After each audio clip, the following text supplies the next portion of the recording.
안녕하세요.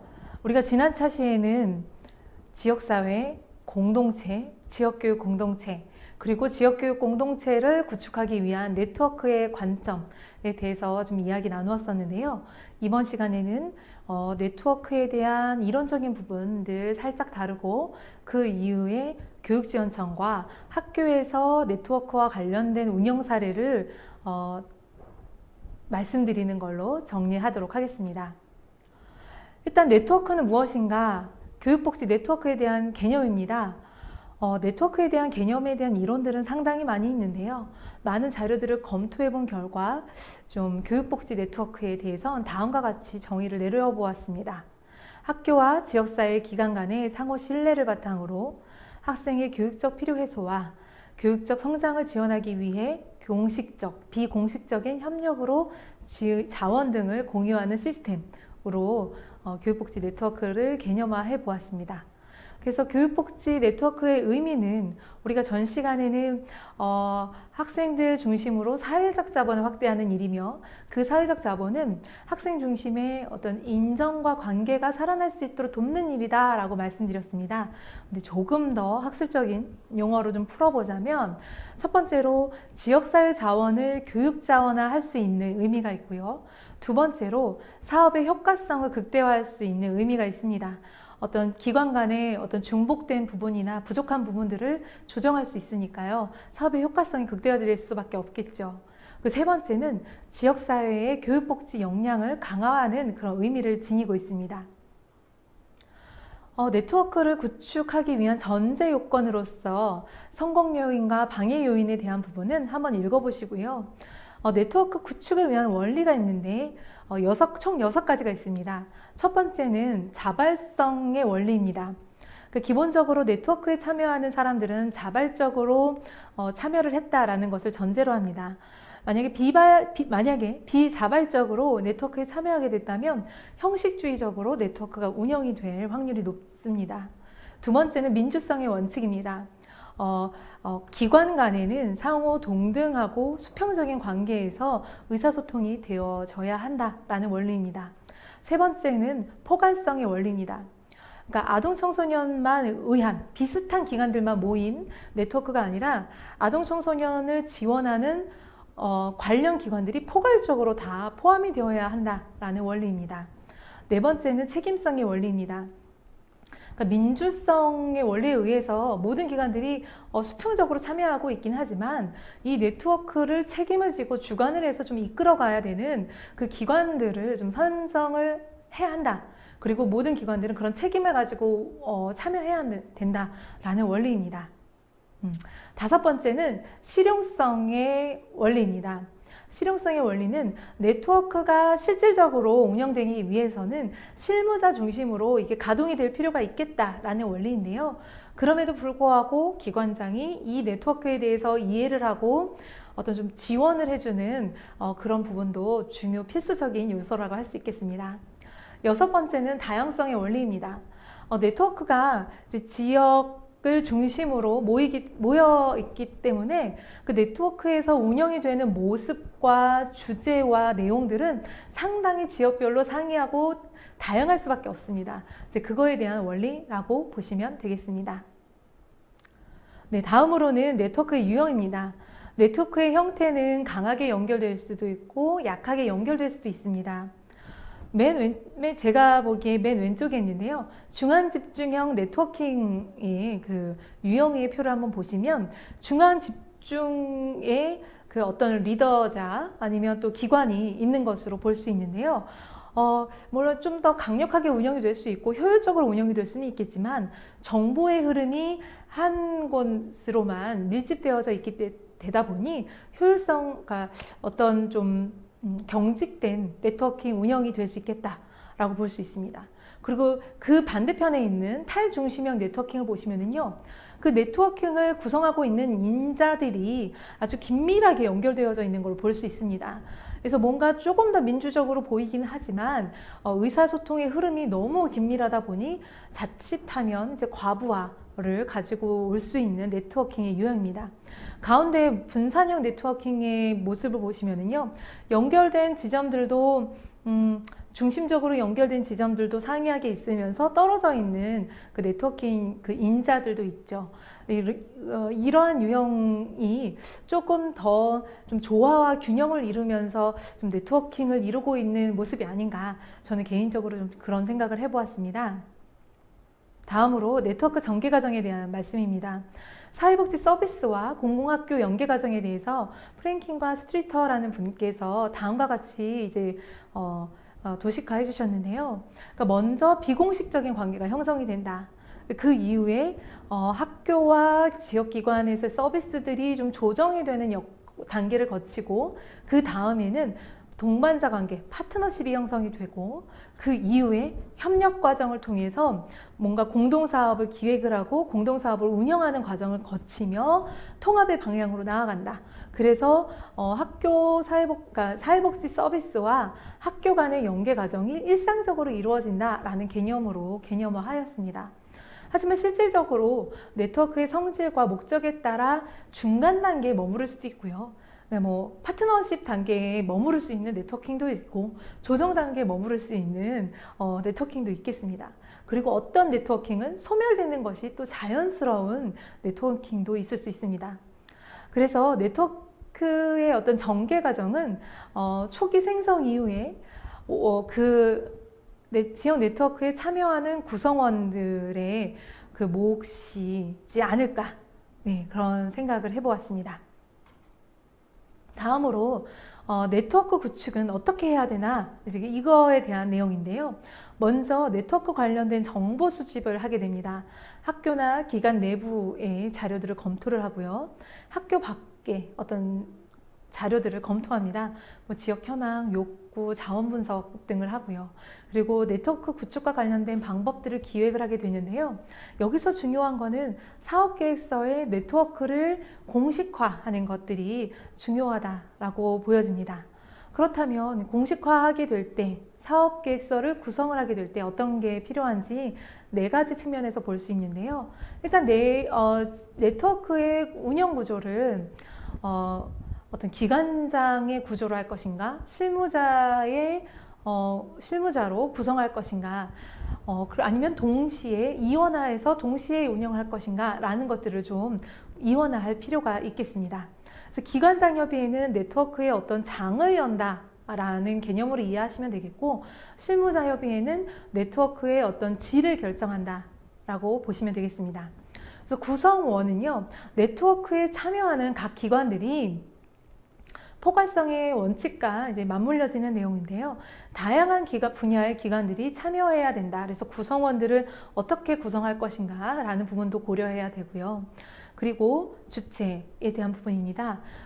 이제 네트워크에 참여한, 그러니까 네트워크의 어떤 중심 조직을 어떻게 할 것인가에 대한 부분입니다. 우리 학교나 기관이 중심이 돼서 운영을 하는 네트워킹이 있을 수도 있고, 또 지역 기관에서 운영을 하는 기관에 우리 기관이 그냥 참여하는 네트워킹이 있을 수도 있을 것입니다. 이제 그런 주체에 대한 고민을 해주셔야 되고요. 4번째는 교육복지가 네트워킹의 활동 내용에 대한 부분인데요. 교육복지 프로그램을 중심으로 하는 네트워킹인지, 개별 학생 맞춤형 지원을 위한 네트워킹인지, 정책 개선을 위한 네트워킹인지, 이런 내용에 대한 것도 같이 고려가 되어야 할 것입니다. 그렇다면 실질적으로 네트워킹을 구축해서 운영하는 사례에 대해서 말씀해 보겠습니다. 먼저 제가 말씀드리기 전에 제가 전국적인 자료들을 찾아보려고 노력을 많이 했는데, 아무래도 이제 경기도의 지역에서 근무하고 있는 이제 강사다 보니까 경기도 지역의 사례들이 많이 포함된 점 양해 말씀 부탁드리겠습니다. 여기에 제시된 사례 말고도 더 많은 또 탁월한 사례들이 있을 거라고 생각을 합니다. 양해 부탁드리겠습니다. 먼저 교육지원청에 대한 사례입니다. 교육지원청의 네트워크의 목적은 학교를 지원하고 지역의 교육복지 역량을 강화하기 위한 촉진적인 역할을 한다라는 게 교육지원청의 목적입니다. 그래서 교육지원청이 노력해야 될 것은 참여원들, 그러니까 네트워크에 참여하는 사람들이 동기부여가 떨어지지 않고 지속적으로 동기부여를 가질 수 있도록 노력을 해주셔야 되고요. 지원청의 역할에 대한 원칙과 또 그것에 대한 네트워크 참여자들 간의 합의가 필요하겠습니다. 그래서 교육지원청 중심의 네트워크의 예시로는요, 지원 체계로는 교육지원청 내부에 어떤 최종적인 어떤 의사기구인 지역교육복지협의회를 구축을 하거나 또 기관장 협의회, 학교장과 지역기관장들이 모일 수 있는 협의회를 구성을 해서 지역의 협력적인 분위기를 조성해 준다거나 지역 협력 방향에 대한 어떤 점검을 할 수도 있겠습니다. 그리고 연구지원팀이라고 해서 조금 더 학교 현장과 지역기관을 밀착적으로 지원을 하는 그런 지원체계도 구성할 수 있습니다. 그리고 협의구조로는 유관사업협의회, 학교간협의회, 지역실무자협의회, 담당자별협의회 이렇게 구성이 돼서 운영을 할 수 있습니다. 첫 번째 네트워크 운영 사례로 학교 간 공동사업 지원을 했었던 사례입니다. 수원 지역에서 8년간 진행된 지역 브랜드 사업인 우리들의 이야기 라는 사업입니다. 가장 지원청에서 운영하는 일반적인 형태의 공동사업입니다. 이제 교육지원청이 중심 역할을 수행을 하게 되고요. 그리고 학교별로 이 축제에 참여하기 위한 동아리가 구성이 되고 축제 준비를 위한 별도의 문화기획단이 마련이 됩니다. 그래서 하반기에 있을 축제를 위해서 동아리와 서포터즈가 계속 상반기 동안 매달 만나면서 협의를 하고 조정을 하는 그런 과정들을 거치는 운영 사례입니다. 그래서 이 사례의 장점은 그냥 한 번 하고 나서 그치는 게 아니라 8번이나 계속 매년 지속적으로 추진되어 오면서 이 축제의 정통성을 계속 다져오고 이 축제에 참여했었던 학생들이 또 졸업을 해서 또 강사로 참여하기도 하고 하는 등의 선순환을 가져오는 게 큰 장점이지 않을까 싶습니다. 두 번째는 대전 지역의 사례인데요. 지역사회 기관과 연계한 사업 추진을 위해서 교육지원청이 노력한 사례입니다. 지역의 열악한 환경과 한정적인 예산을 극복하고자 나눔과 비전 프로젝트를 8년간 추진했습니다. 줄여서 나비 프로젝트라고 하는데요. 되게 매력적인 그 명칭을 이제 삼아서 그러니까 그 지역의 자원을 조사를 하고 발굴을 합니다. 공공기관, 문화 유관기관들, 또 기업체 등 우수 자원들을 발굴을 하고 양질의 프로그램들을 운영을 하고 또 지역사회와 연계하고 협력하는 그 전략을 가지고 운영을 합니다. 그래서 교육지원청 주관으로 해서 진로 탐색 프로그램이나 가족문화체험, 후원금이나 물품을 나누어주는 사업을 하기도 하고 또 사업학교가 주관이 되어서 학급 단위 인성 프로그램, 방학교실, 상담, 또 위기지원 등의 그런 사업들을 운영을 하고 있습니다. 그래서 동부교육지원청 중심으로 해서 연계된 기관들을 보시면은요, 공사업, 공기업, 사기업, 교육기관, 지역사회 유관기관, 기초자치단체 해서 총 29개의 기관들이 참여하고 있고 이 34개의 학교들이 지역교육지원청에서 구성해 놓은 그 연계기관들의 그런 자원들을 공급받는 그러한 형태로 운영이 되고 있습니다.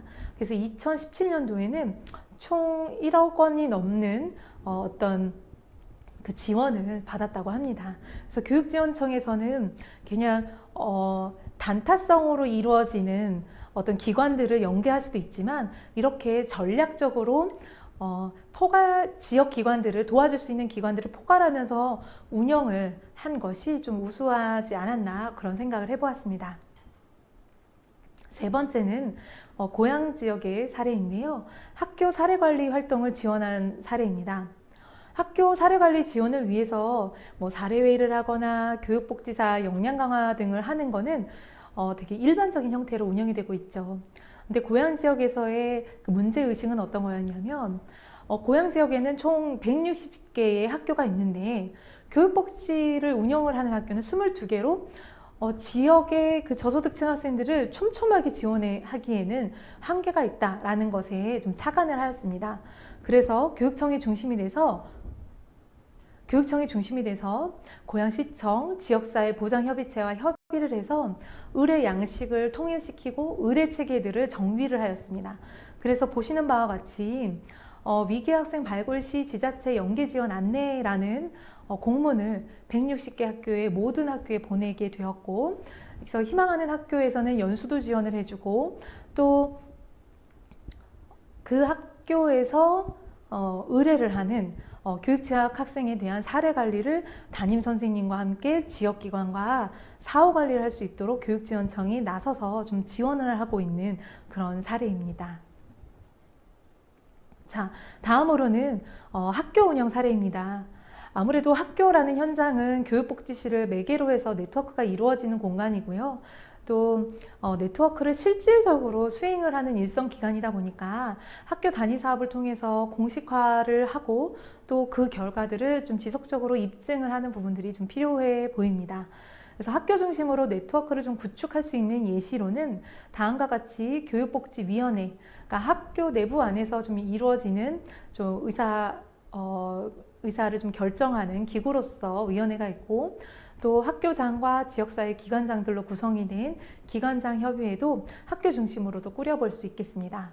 그리고 협의 구조로는 학년별 협의회, 교내 유관사업 담당자 협의회, 지역사회 실무자 협의회, 사례회의, 담당자별 협의회 등이 있을 수 있겠습니다. 또한 이제 교육복지사가 미배치된 학교는 부장회의나 학년별 협의회 등을 통해서 적극 활용할 수 있을 것입니다. 첫 번째 운영 사례는 공도중학교에서 이루어졌었던 교육복지실 운영 활성화 사례입니다. 보통 학교들은 이제 문화 이벤트 활동으로 몇 월 달에는 몇 월 달은 이런 식으로 운영을 많이 하는데요. 이 학교의 특징은 무엇이었냐면 그냥 교육복지실에 되게 소소한 방법으로 학생들과 관계 형성을 할 수 있는 것들이 상당히 많이 있었습니다. 그래서 그림에 보시는 바와 같이 걱정 인형 만들기, 팔찌 만들기, 배지 만들기, 바느질하기, 캘리그라피, 우드공예 등 학생들이 교육복지실에 와서 그냥 자기가 원하는 시간에 또 원하는 것들을 좀 만들 수 있는 도구들을 많이 활용하고 있었어요. 그래서 별도로 학생들과 상담을 시간을 마련하거나 하지 않고 같이 팔찌를 만들면서 교육복지사가 팔찌를 같이 만들면서 학생들과 자연스럽게 이야기를 하고 또 걱정 인형을 만들면서 그냥 이야기를 하다 보면 그냥 일반적으로 상담을 해서 그 학생의 어려움들을 끄집어내기보다 그냥 자연스럽게 학생이 자기가 가지고 있는 이야기들을 할 수 있는 장점이 있었다라고 하면서 교육복지실이 많이 학생들이 오고 싶은 매력적인 공간으로 만드는데 조금 더 우수한 운영을 하고 있지 않나 그런 생각을 해보았습니다. 자, 학교 두 번째 사례로 지역사회와 함께하는 프로그램 운영 사례입니다. 그러니까 학교의 사업 예산이 제한적이기 때문에 지역과 효과적인 연계 필요성이 좀 제기되었습니다. 그래서 백록초등학교에서는 다음과 같이 교육복지운영위원회, 교육복지실무협의회, 학생복지심사위원회 등의 내부 시스템을 좀 구축을 해서 다음과 같이 문화예술 영역, 심리정서 영역, 학습 영역 등의 프로그램에 옆에 보면은 연계기관이라고 해서 이렇게 굵게 표시된 지역기관들이 표시되어 있어요. 총 8개 기관인데요. 그 기관들이 교육복지 프로그램을 조금 더 풍성하게 운영이 될 수 있도록 지원하고 있는 사례입니다. 이러한 모습은 교육복지를 운영하는 학교들이라면 대부분 이런 형식으로 운영이 되고 있다는 것을 알 수 있습니다. 일반적인 형태로 좀 말씀드렸고요. 세 번째 사례는 교보고와 유관사업의 효과적인 결합과 관련된 내용입니다. 의정부 여자중학교 사례인데요. 이 학교 주변이 많이 슬럼화가 되어져 있고 열악한 지역입니다. 근데 이제 2009년도에 이제 교육복지 우선지원 사업이 선정이 돼서 교육복지사가 들어오면서 학교와 지역이 함께하는 그 어떤 연계 활동의 첫 문을 열게 됩니다. 그 이후에 2011년도에 혁신학교가 또 이 학교에 들어오게 되면서 조금 더 학교 교사들과 학교 공동체가 다 같이 지역과 연계하는 마을과 함께하는 사업들을 활성화해서 운영을 하기 시작을 했습니다. 그래서 이제 2014년도에는 마을과 함께 크는 학교라는 모토를 가지고 학교 혁신을 추진 중에 있고 지금도 역시 마찬가지인데요. 일단 마을에 관한 교육으로 해서 마을을 학교의 교육과정 삼아 프로젝트 수업을 실시하기도 하고 또 마을을 통한 교육이라고 해서요. 마을 학교 열린 교실이라 해서 그 지역에 바리스타, 공방, 또 사회복지사, 아니면 웹툰 작가와 관련된 그런 교실들이 열리는 거예요. 그래서 학생들이 가서 참여를 하고요. 그래서 2015년도에는 총 35개의 그 교실이 열렸고 교육복지 우선지원 학생들 한 240명 정도가 참여를 했다고 합니다. 그리고 세 번째로는 마을을 위한 교육으로 해서 학교가 마을의 교육문화센터로 역할을 수행할 수 있는 그런 모습으로도 운영을 하고 있다고 합니다. 그러니까 교보구 사업에서 지역과 연계하는 것들이 문을 열고 혁신학교를 통해서 조금 더 활성화된 그런 사례로 볼 수 있겠습니다. 네 번째는 집중지원 학생을 위한 체계적 사례관리 협의에 관련된 사례입니다. 서울 금호초등학교 사례인데요. 2009년도에 교보구 사업이 이 학교에서 시작이 되었는데 6학년 학생들이 그렇게 막 뭉쳐 다닌 거예요.